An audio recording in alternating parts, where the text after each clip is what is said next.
Hello everybody, and welcome back to another episode of DTS. We are now covering Randst episode 5. Yes, 5.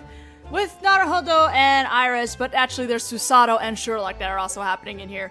This talks more or less just the daily life with Naruhodō in London, basically, and his, money issues.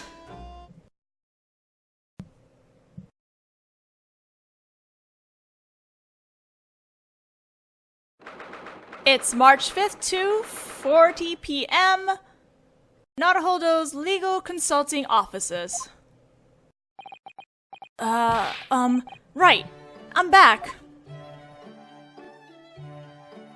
Oh, Naruhodō-sama, welcome back. Naruhodō-kun, welcome back. Huh? What's wrong? Your eyes are kind of darting around. Hey, Iris-chan. Nice of you to drop by. I just finished preparing the tea. Right, I'll drink it carefully.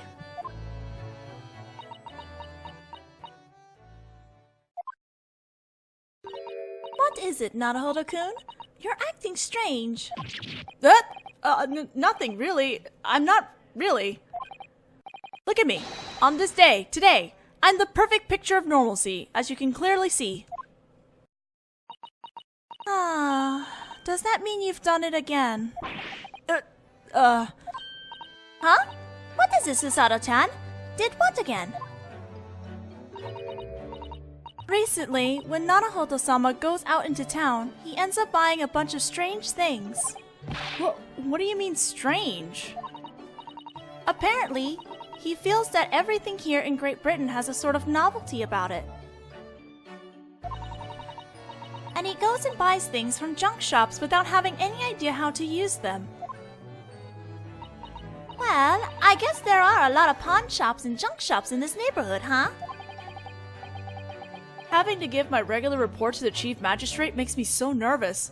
So, on my way home, as soon as I get close to one of those shops, I realize that I bought something before I can even try to resist. Apparently, you also can't resist the way your eyes start about even more quickly as you lay out your excuses.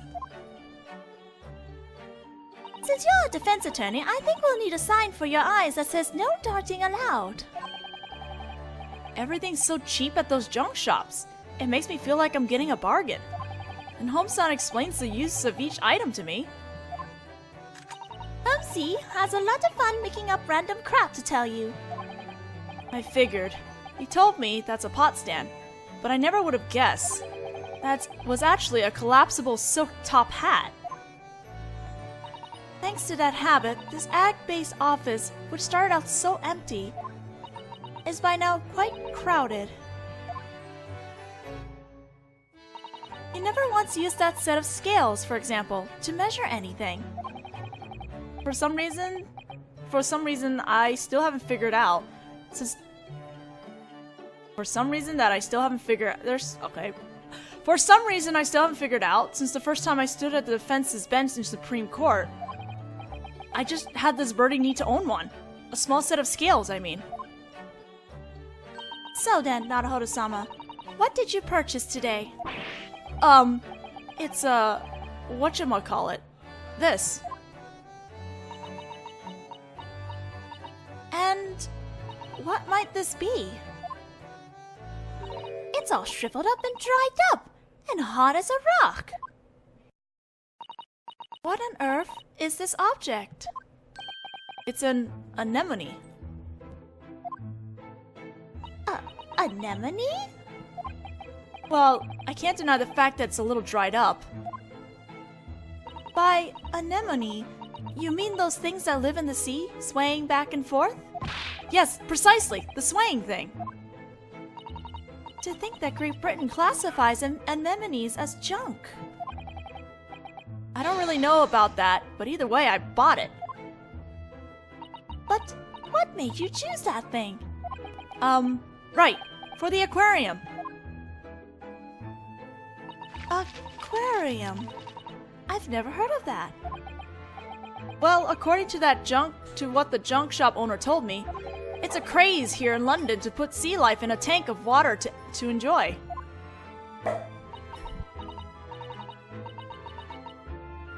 Ah, that's right. If you put some seawater in a tank, you can keep some pretty fish in it. I guess the reason it suddenly got so popular was the abolition of the glass tax. There it is again, this distasteful tax topic. So anyway, it became a momentary fad, and apparently everyone had them. Momentary? Yeah, it died down really quickly, see? It's quite a hassle to replace the seawater here in London. That's quite a sound and simple reason, isn't it? I feel like that's something they should have thought of from the beginning, though. Aquariums were at their most popular way before I was born. But I heard that every house attic has a tank that's no longer used and just collecting dust. Yeah, this attic had a disused tank in it too. When I told the junk shop owner about it, this is what he said to me. That's why this is the perfect time for you to buy this anemone. And somehow I couldn't help agreeing with him. My god, Naruhodō, you're so gullible. You actually agreed with him. But this guy looks pretty done for. The shopkeep said that if I left it in water overnight, that it should go back to normal. So, does that mean it works something like seaweed then? Once I save up a little more, I'm gonna buy it some shrimp friends. Wow! Sounds like this office is about to get even more exciting, huh? It certainly sounds that way. Anyway, this is a pretty strange country to go crazy for an enemy. I can't help feeling that we're in no position to criticize. After all, our country also experienced that curious rabbit boom. It's definitely like Meiji dark past, something that you hope people 100 years from now won't know about, isn't it? Too bad I had to look it up myself. Come to think of it, there was another thing that was really popular around the same time as aquariums. It's called a Wardian case. Ever heard of it? Nope, not even once.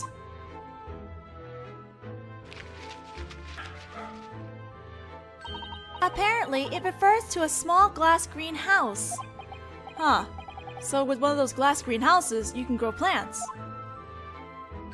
Yep, like ferns and stuff. Ferns?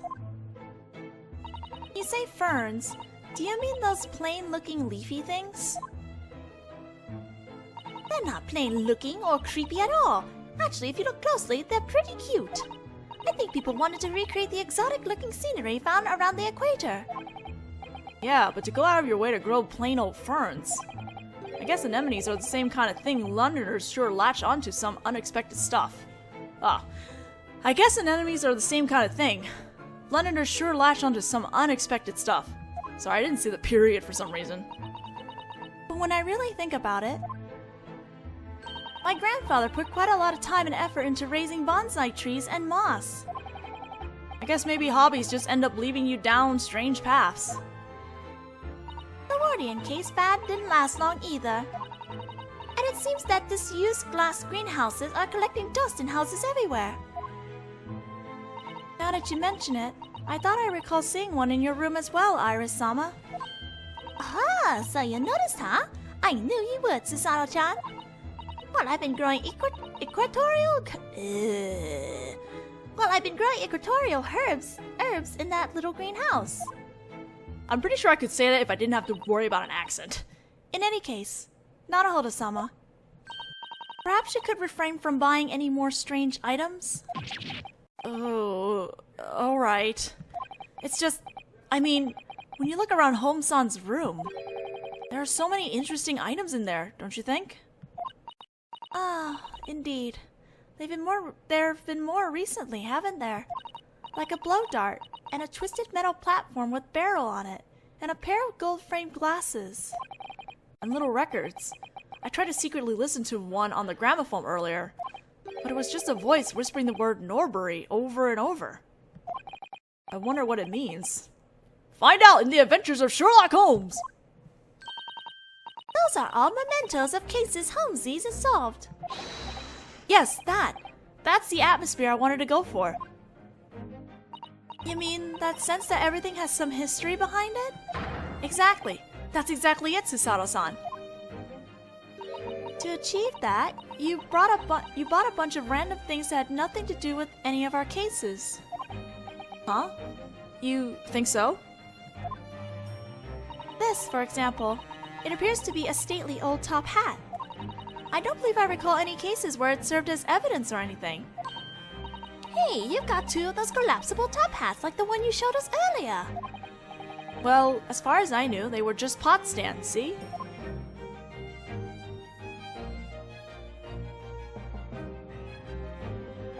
The other day, when I stood in the British Supreme Court for the first time, I found my eyes drawn to them in spite of myself. The top hats. Well, in this country, a top hat is proof that one is a gentleman. If you go out without your top hat, you won't be accepted as a gentleman.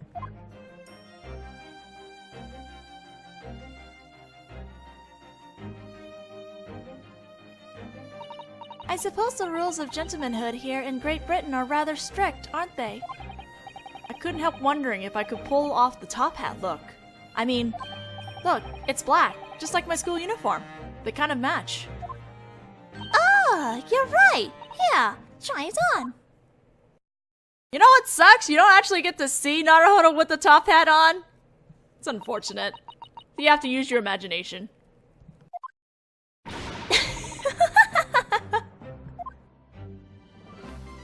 There's something oddly pitiful about the contrast between student and gentleman.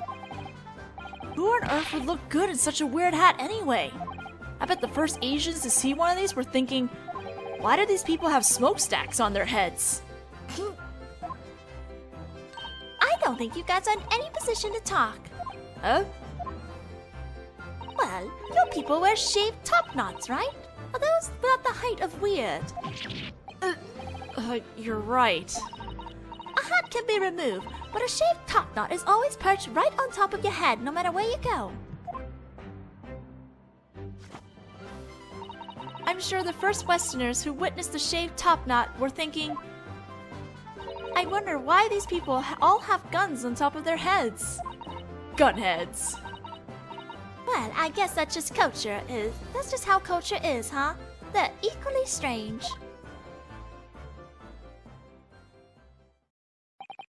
Oh, right. On the subject of hats, that's quite an unusual one that Holmes-san always wears, isn't it?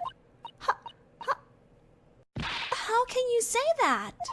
That hat is what makes Holmes-sama Holmes-sama. Yes, the deerstalker. Deerstalker. That has an unexpectedly cool ring to it. It's a hat for hunters, like a hunting cap. In fact, I intend to buy one for myself someday at Regent Street. I don't think you'd be able to wear it. Either way, it's perfect for a detective whose job is to hunt criminals. What's so strange about that hat anyway? Think about it. That hat has two brims, one in front and one in back.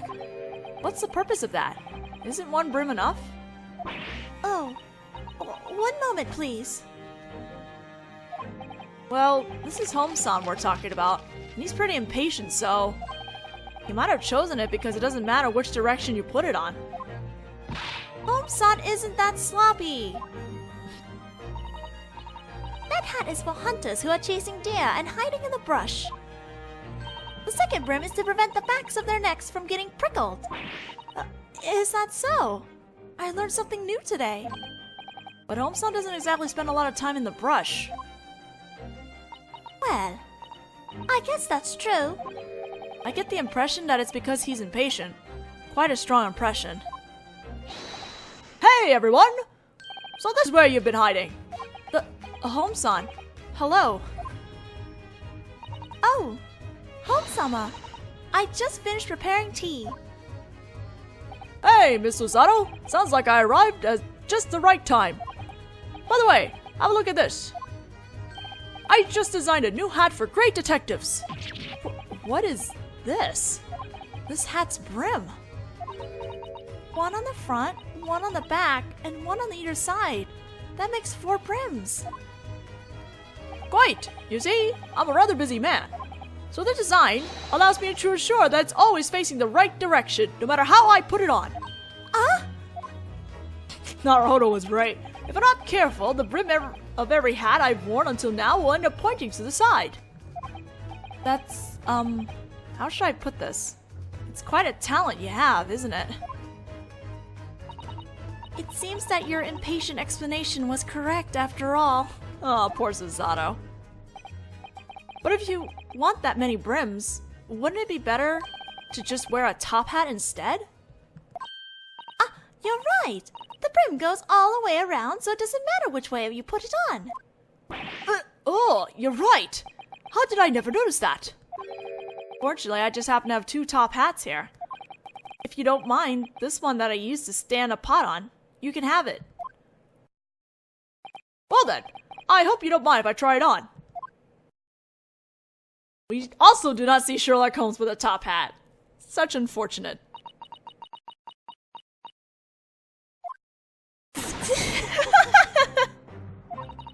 It looks shockingly bad on you, Holmesy. Huh. Maybe it's because both his face and the hat are long. I like it, even if it makes the rest of the world burst out laughing. Damn it! Looks like the Deerstalker is the only hat I need in my life. And my student hat is the only one I need in my life. I'm not so sure you should aim to wear your student hat for the rest of your life. Yeah. Hats and pawn shops. The end. Alright, we finished that and shall do episode 6 in the next video.